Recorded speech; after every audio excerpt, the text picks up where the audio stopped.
February is American Heart Month, and did you know that heart disease is the #1 killer of women? The good news is that the majority of heart disease is preventable.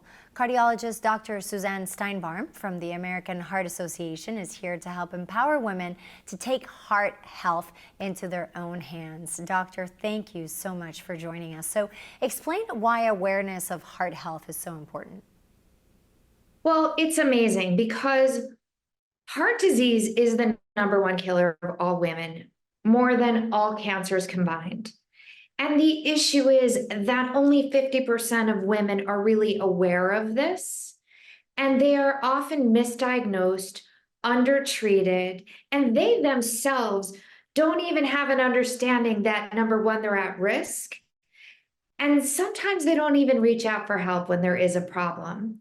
The critical thing is 80% of the time, heart disease is preventable.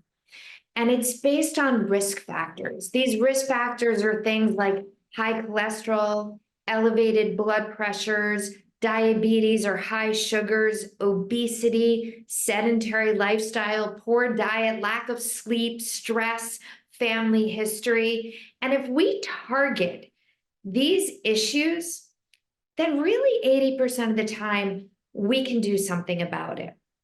And so for women, I think it's so important that they get the message.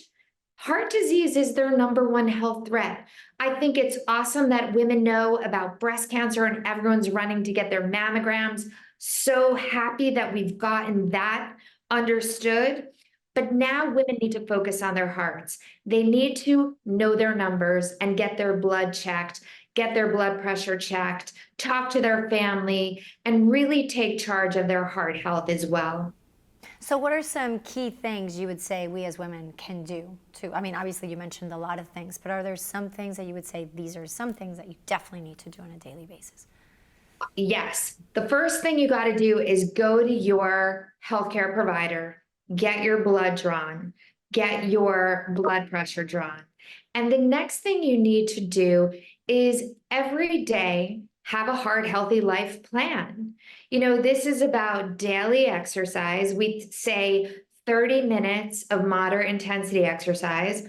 You have to eat a heart healthy diet. Mediterranean diet is really the best. I say, think about being on the beaches in Greece and eat everything that you would eat there. Because really, we know that multigrains and vegetables and fruit and olive oil and all those things are so great for us. Everyone's got to sleep 7.5 hours a night. And the last thing I hate to bring up is we have to figure out how to manage our stress. Mm-hmm. Yep. Well, we as women, we try to do it all, right? But I think those tips that you gave us are really good ones to start on. And if you haven't been to Greece, Google it, right? Google the diet. Doctor, thank you so much for all your information. We appreciate it. Absolutely. Thanks for having me. Thank you.